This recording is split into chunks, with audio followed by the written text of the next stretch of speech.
আসানসোলে গত ২৪ তারিখ যুবকের মৃত্যু হয়েছে। কয়েকজন যুবক তাকে মারধর করে এবং তার জেরে সে অসুস্থ হয়ে পড়ে, হাসপাতালে নিয়ে গেলে তার মৃত্যু হয়। আর এই ঘটনায় রাজনৈতিক রং চড়েছে। কংগ্রেসের পক্ষ থেকে দাবি করা হয়েছে যে ওই মৃত দেবদীপ চ্যাটার্জি কংগ্রেসের সমর্থক ছিল। এই ঘটনাটি নিয়ে ইতিমধ্যেই রাহুল গান্ধী টুইট করেছেন এবং অধীর রঞ্জন চৌধুরী আজ কিন্তু এই নব অনন্যা কমপ্লেক্সে আসেন এবং মৃত দেবদীপ চ্যাটার্জির পরিবারের সদস্যদের সঙ্গে, তার স্ত্রী এবং সন্তানের সঙ্গে কথা বলেন, পাশে থাকার আশ্বাস দেন।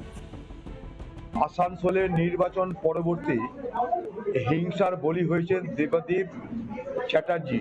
আপনারা সে খবর জানেন। রাহুল গান্ধী স্পষ্ট করে বলেছেন টিএমসির গুন্ডাবাহিনীর হাতে দেবদীপ চ্যাটার্জিকে হত্যা হতে হলো। এটা আমরা প্রতিবাদ করি, এটা আমরা নিন্দা করি এবং এই হত্যাকারীদের, অপরাধীদের আমরা শাস্তি চাই। এই শাস্তি পাওয়ার জন্য আমাদের যতদূর যেতে হয় আমরা যাব।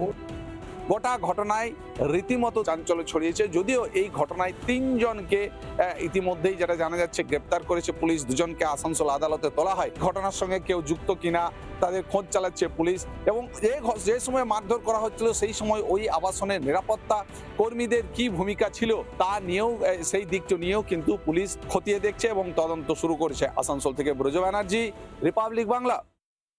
নানা ধরনের কন্টেন্ট দেখার জন্য লাইক করুন, শেয়ার করুন আমাদের ফেসবুক পেজ, সাবস্ক্রাইব করুন আমাদের ইউটিউব চ্যানেল।